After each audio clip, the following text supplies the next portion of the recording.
할렐루야! 오늘 저는 소돔과 고모라 최후의 날이라는 제목으로 은혜 나누길 원합니다. 사모하는 심령마다 성령님께서 구령의 열정을 불러일으켜 주실 줄 믿습니다. 오늘 본문은 소돔이라는 고대 도시가 하나님의 심판을 받아서 멸망하기 직전의 모습에 관한 이야기입니다. 본문의 무드는 긴박감이에요. 분위기, 무드. 창세기서의 저자인 모세는 오늘 본문의 상황을 매우 긴박하게 묘사하고 있는데요. 이 설교를 준비하기 앞서서 어떻게 하면 이 오늘 본문의 분위기를 좀 느끼면서 묵상할 수 있을까 고민하다가 폼페이 최후의 날이란 영화를 다시 한번 보았습니다. 이 영화의 배경은 AD 79년 8월 이탈리아 베수비오 화산 폭발로 멸망한 폼페이인데요. AD 799년 비두니아 총독 플로니 2세의 기록을 회고하면서 이 영화가 시작을 해요. 제가 읽어드립니다. 어둠 속에서 여인들의 울부짖는 소리, 아기들이 자지러지는 소리, 남자들의 비명이 들렸다. 살려달라 기도하는 이들이 있는가 하면 오히려 죽기를 바라는 이들도 있었다. 무엇보다 신들은 남아있지 않은 것 같았고 온 세상이 영원한 어둠 속으로 곤두박질 지는 것 같았다. 마음을 담아서 읽어보면 폼페이가 멸망하던 날의 모습이 얼마나 참혹했는지 어렴풋이나마 짐작할 수 있는 것 같아요. 폼페이는 이탈리아 남부 나폴리 근처에 있었던 고대 로마 제국의 해안 도시였었습니다. 농업과 상업이 발달해서 당시 지중해 무역의 중심지였다고 해요. 그런데 지금도 폼페이를 방문하면 고대 로마 제국 시대의 찬란한 문명을 볼 수 있는데 세계에서 가장 오래된 콜로세움 원형 경기장이 이 폼페이에 있는 것입니다. 폼페이가 멸망할 당시 인구가 약 2만 명이었대요. 그런데 놀랍게도 이 원형 경기장에 도시 인구 전체 2만 명이 들어갈 수 있는 그런 규모로 지어져 있었던 겁니다. 심지어 로마 제국의 수도였던 로마시보다도 이 원형 경기장은 150년이나 앞서 지어진 것이라고 하니까 얼마나 놀라운지요. 원형 극장도 2개나 되고 체육시설과 공중 목욕탕과 번화한 시장과 웅장한 별장이 가득했던 도시였어요. 거기에 지중해 풍경까지, 우리가 로망하는 지중해 풍경까지 더해 있었으니 로마 귀족들이 폼페이를 휴양지로 삼을 수밖에 없었습니다. 이런 폼페이의 풍요를 기원하는 비날리아 축제가 한창이던 어느 날 폼페이에서 불과 10km 떨어진 곳에 위치했던 베수비오 화산이 폭발한 것입니다. 폼페이 최후의 날이라는 영화를 보면 화산 폭발이 임박했음을 알리는 징조들이 여러 차례 있었습니다. 실제로도 그랬었겠죠. 지진이 나서 건물이 막 흔들흔들 거리고요. 벽에 금이 갔어요. 마침내 땅이 푹 꺼지는 싱크홀도 여기저기서 막 일어납니다. 영화상으로는 비날리아 축제의 하이라이트인 검투사 경기가 열리는 바로 직전의 날 원형 경기장 천장과 벽이 온통 금이 파바박 가 있는 거예요. 비단 영화에서뿐만이 아니라 실제로도 폼페이에 있는 건물들의 모습이 그러하지 않았겠습니까? 하나님께서 재난이 임박했다는 재난의 징조를 여러 차례 알려주신 것입니다. 하지만 영화에서 이 폼페이 영주는요, 로마 황제에게 대규모 투자를 받을 수 있다는 그 기회, 그 얘기를 들어서 나 이거 놓치지 않고 싶다는 욕망 때문에 자꾸만 뒤로 미루는 거예요. 100년 동안 버텨온 건물인데 무슨 문제가 있겠어? 우리는 이 대지진도 이겨냈었잖아, 이 건물. 하나님께서 자연을 통해 경고하시는 일반 은총의 메시지를 무시한 것입니다. 조금만 더, 조금만 더, 조금만 더. 이번만 넘어가면 이번만. 마치 우리의 모습처럼. 그런 영주의 안일한 태도 때문에 폼페이를 삼켜버린 참혹한 비극이 성큼 다가버렸고 마침내 베수비오 화산이 폭발했던 것입니다. 이 영화는 아비규환의 연속이에요. 하늘에서 불덩어리들과 화산재들이 막 마구마구 떨어지고요. 바다에서 지진이 일어나니까 발생한 거대한 쓰나미, 이 해일이 도시를 덮쳤어요. 곳곳에 건물이 무너져 내리고요. 그런 상황 속에서 살아남으려고 몸부림을 치는 사람들의 절박함으로 영화가 가득하고 있습니다. 고대 로마 제국의 찬란한 문명을 자랑했던 도시가 화산 폭발로 불과 15시간 만에 폐허가 되고 말았던 것이에요. 그런데 여러분, 하나님의 심판이 이토록 참혹합니다. 오늘 본문 속 소돔과 고모라와의 차이가 있다면, 소돔과 고모라는 하늘에서 쏟아져 내리는 불붙은 유성 때문에, 유성 맞아서 도시가 멸망했고요. 폼페이는 화산에서 뿜어져 나온 용광과 화산재로 멸망당했다는 것뿐, 제 자설 조사해 보니까 그 외 모든 상황은 똑같더라고요.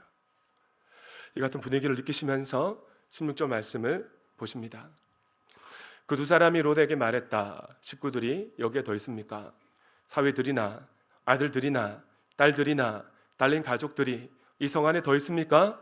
만약 그렇다면 그들을 다 성 밖으로 데리고 나가십시오. 13절 말씀은 여러분의 목소리를 씁니다. 시작.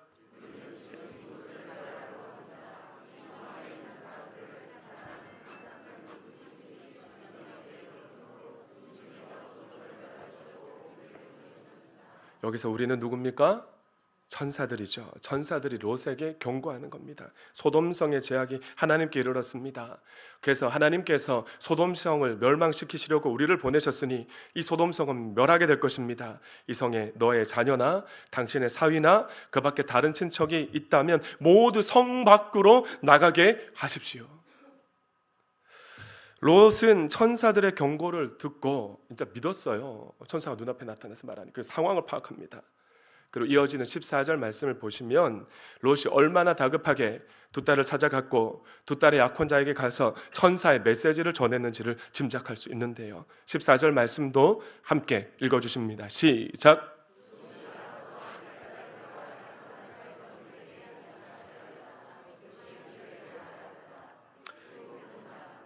아니요, 요거는 아니요, 요거는 제가 여기까지입니다. 네. 네, 우리말 성경을 보시면 분위기가 잘 와닿지 않지만 히브리 원문 성경으로 직역하면 방금 띄워주세요. 아까 제가 그거에 미리 넘겨버렸고 우리 성도 읽어버리셨어요. 그리고 롯은 나갔다. 그리고 롯은 이야기하였다. 그리고 롯은 말하였다. 그리고가 연속해서 이어지고 있습니다. 긴박감을 담고 있는 것이죠. 그리고를 히브리어로 번역하면 와우라는 접속사인데 그리고를 연속해서 사용하는 것은 와우 계속법이라는 히브리어 문학 장치예요. 연속적인 상황이나 행동을 표현할 때, 긴급한 상황일 때 히브리인들은 이 와우 계속법, 이 문학 장치를 사용합니다. 롯이 얼마나 다급하게 움직였는지 보여주기 위해서 창세기 저자인 모세가 와우 계속법을 사용한 것이에요. 하지만 롯의 사윗감들은 너무나 안타깝게도 롯이 전하는 말을 어떻게 받아들입니까? 농담으로 여겼더라. 농담으로. 여러분, 아직 사위는 아닙니다. 이 사람들은 롯의 사위가 될 사람들이었습니다. 그런데 여러분, 장인 어른이 얼마나 다급했으면 한밤중에 사위가 될 사람을 찾아왔었을까요? 하지만 롯의 사윗감들은 장인 어른이 될 분이 하는 말을, 한밤중에 다급하게 전하는 말을 농담으로 생각했다는 겁니다. 농담으로 생각했더라. 평소 사윗감들이 장인 어른이 될 롯을 그렇게 신임하지 않았음을 짐작할 수 있습니다. 그래서 그리스도인들의 평소 삶이 이토록 중요한 것이에요. 할렐루야. 저는 지금까지 사역한 모든 공동체에서 행복한 사람들의 축제를 했었습니다. 경산 조항교에서 행축 배웠고요. 다른 교회 차세대 싱글 사역할 때도 옮겨가서도 행복한 사람들의 축제라는 이름으로 전도 집회를 했었어요. 행복한 사람들의 축제는 VIP를 작정하는 것에서부터 시작이 됩니다.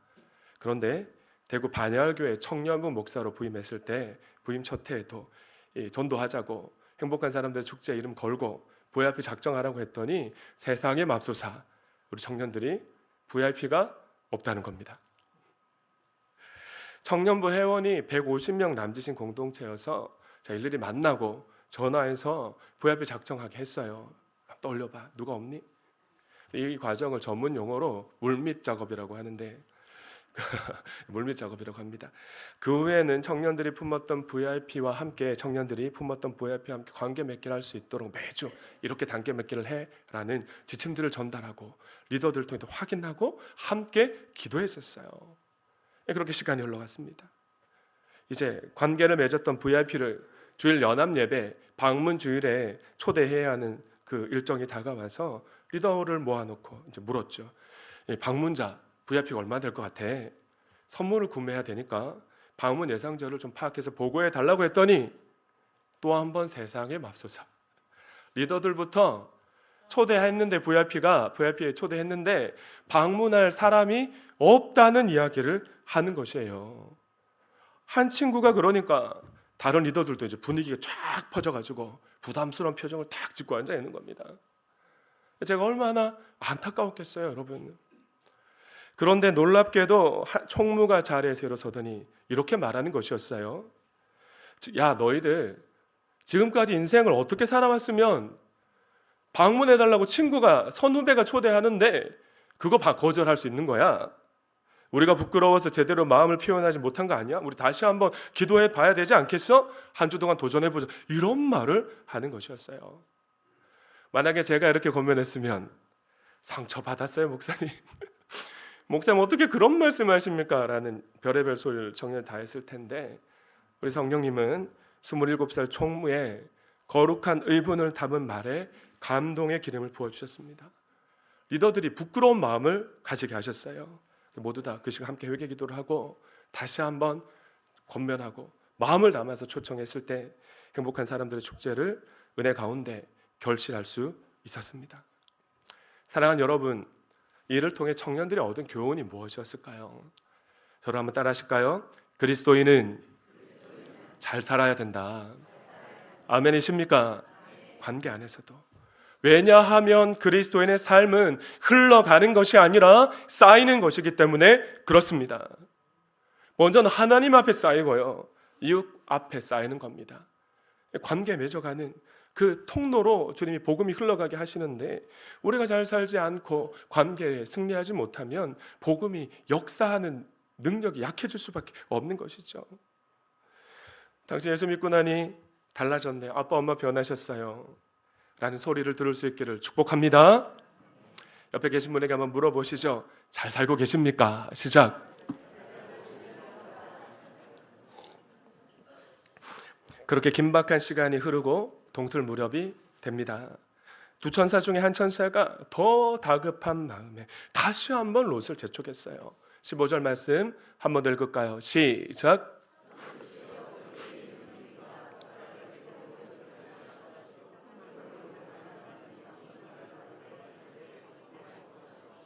그런데도 롯의 반응이 어떠했습니까?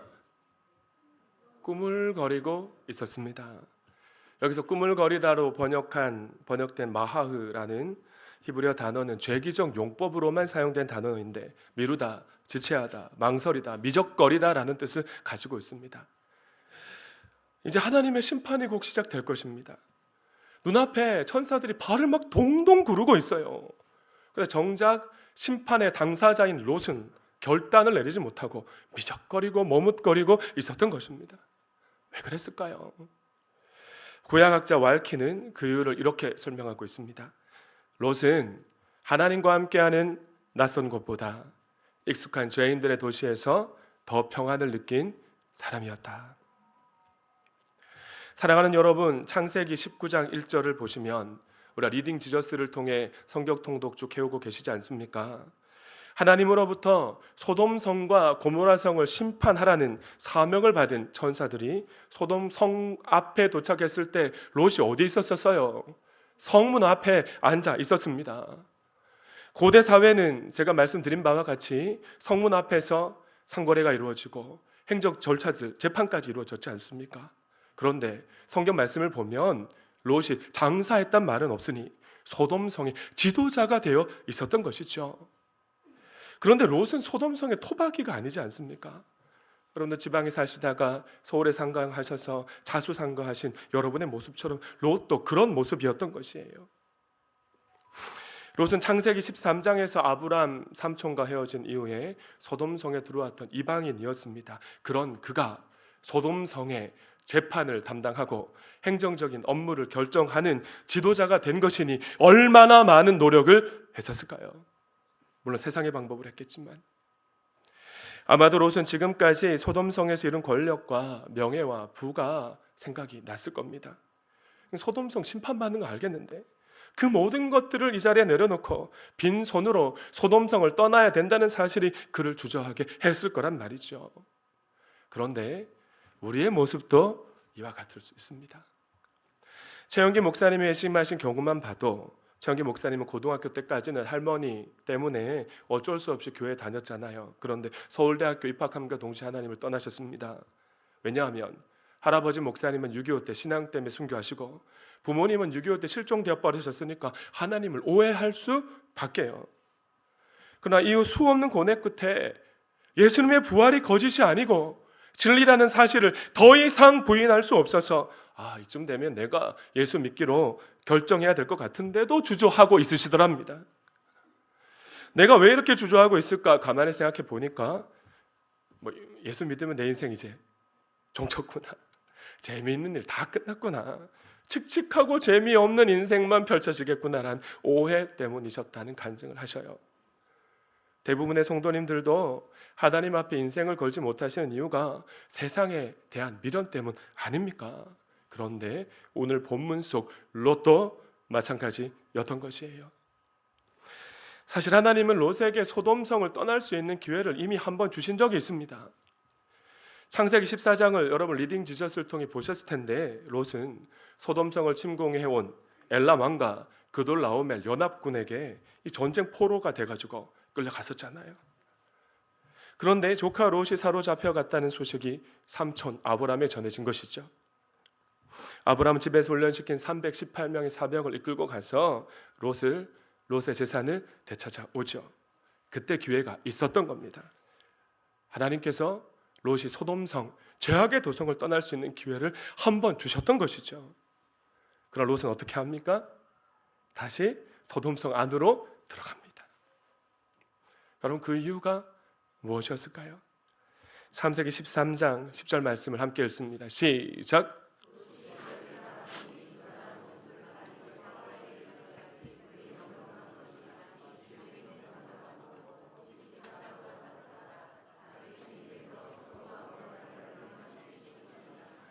마치 하와가 선악을 알게 하는 나무의 열매를 바라보았을 때 먹음직도 하고 보암직도 했던 것처럼 롯은 화려한 세상이 더 탐스러워 보였던 사람인 것입니다.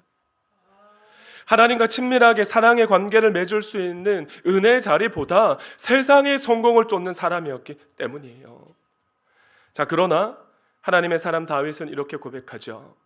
주님의 집들 안에서 지내는 하루가 다른 곳에서 지내는 첫날보다 낫기에 악인의 장막에서 살기보다는 하나님의 집 문지기로 있는 것이 더 좋습니다. 할렐루야. 여러분 차이가 보이십니까?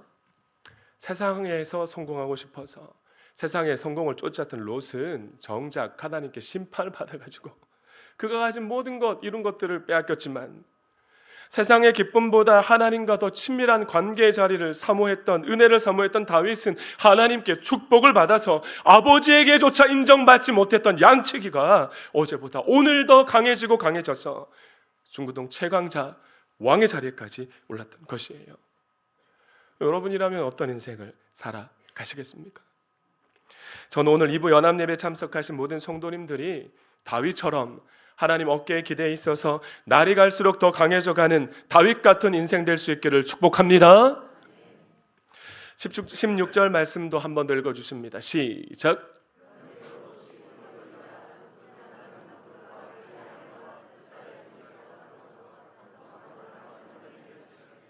자, 롯이 계속 망설이면서 지체합니다. 다급해진 천사들이 어떻게 합니까? 롯과 롯의 가족들의 손을 잡았어요. 꽉 붙잡아가지고 성 밖으로 내몰아 던져버린 것입니다. 그리고 다급한 목소리로 이렇게 명령했어요. 어서 피하여 목숨을 건지시오. 뒤로 돌아보거나 들에 머무르지 마시고 저 산으로 도피하지 하십시오. 그렇지 않으면 당신 죽고 말 것입니다. 그러나 너무나 안타까운 우리 롯 아저씨, 그 다급한 시간에 무려 18절에서 20절 말씀 이르기까지 어처구니 없는 요청을 하죠. 나는 절대로 산으로 도망가지 않습니다. 저는 산에서는 못 삽니다. 부디 저기 보이는 작은 성 벨라에서 나와 내 가족이 살 수 있도록 허락해 주십시오. 헐. 믿음의 가정입니다. 가정의 믿음을 책임져야 할 이 족장 시대잖아요. 이 족장 가정 이러고 있으니까 나중에 어떤 일이 벌어집니까? 아내가 천사의 말을 끝까지 지키지 못하고 소돔성을 바라보다가 소돔 기둥이 되고 마는, 사랑하는 아내를 잃고 마는 슬픔을 겪게 되는 것 아니겠습니까? 남편의 머뭇거린 신앙 때문에, 목자 목녀의, 담임 목사의, 영적 지도자들의 신앙 때문에 사랑하는 영적 가족을 잃지 않을 수 있기를 축복합니다. 사실 벨라라는 성도, 여러분, 하나님이 심판하려고 계획하셨던 그 죄악의 도성 가운데 하나였어요. 그런데 천사들이 어떻게 합니까? 롯과 그의 가족들이 더 이상 지체하지 않고 벨라라는 성에 곧바로 가는 조건으로 요청운이 없는 기도의 요청을 들어주는 것이죠. 하나님께서 하나님의 계획을 성도의 기도를 통해 바꾸신 겁니다. 롯 때문에 벨라 성의 사람들도 살 수 있게 된 것이에요.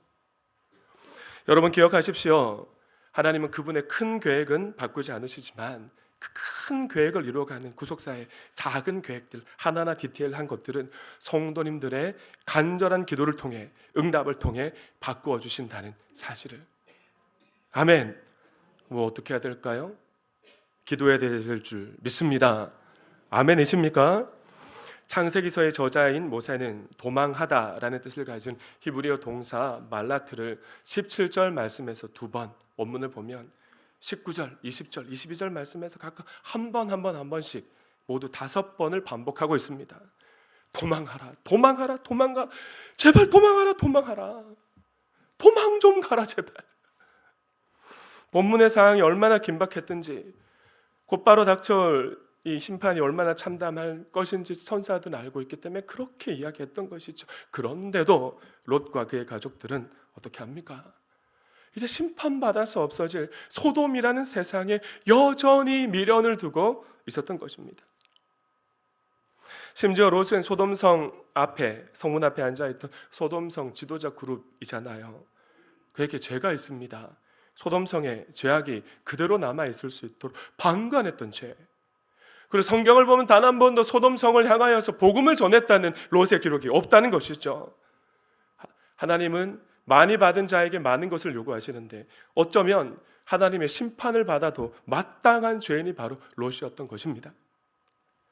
그런데 천사들의 입장에서도 보면 소돔성 심판하라고 보내셨으니까 그냥 심판하면 되죠.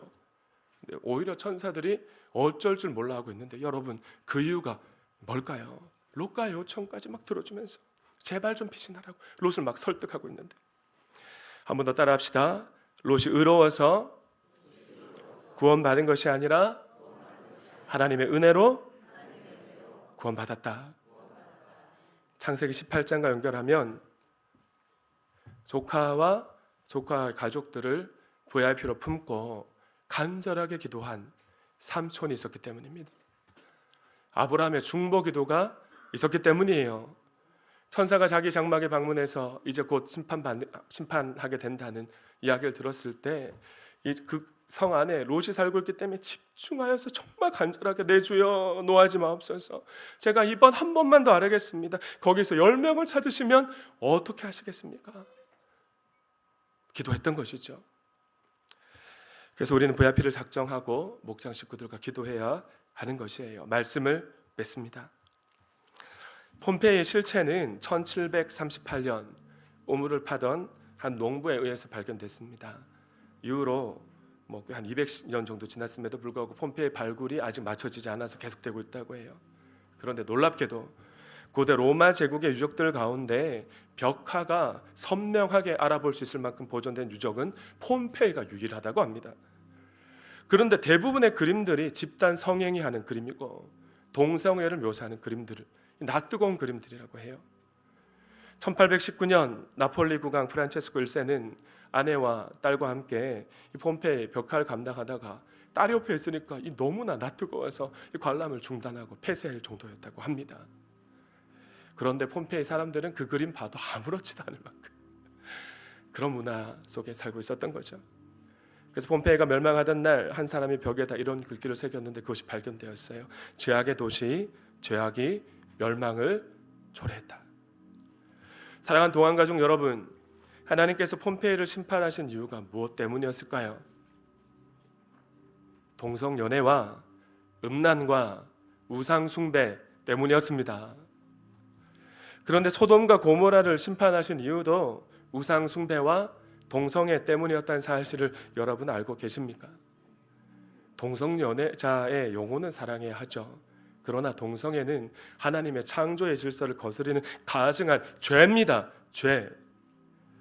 근데 고 빌리 그레엄 목사님은 1980년대 미국 사회를 향해 이렇게 외치셨어요. 제가 말씀드린 적이 있는데 한번 읽어주십니다. 시작.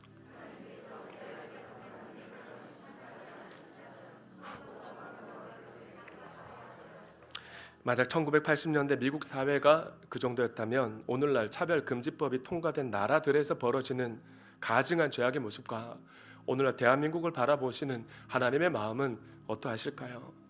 하나님의 마음이 좀 느껴질 수 있었으면 좋겠습니다. 지금 우리는 오늘 예수님이 재림하신다 해도 동성연애가 만연한 이 땅에 하늘에서 불심판이 쏟아지는 심판의 날이 된다 할지라도 전혀 이상하지 않은 시대를 살고 있습니다. 저와 함께 모든 성도님들이 세상의 종말뿐만이 아니라 개인의 종말이 있음을 알고 첫째, 말씀과 기도로 깨어있을 수 있기를 축원합니다. 두 번째, 영원히 살 것 같이 생각하고 살아가는 VIP를 다시 한번 가슴에 품고 2달 동안 목장 식구들과 함께 기도하며 섬길 수 있었으면 좋겠어요. 제가 반복해서 강조드리는 것처럼 한 영혼을 돌이키는 기도의 총량이 있습니다. 일부 연합 예배 시간에 VIP 작정식 할 때 제가 이렇게 말했어요.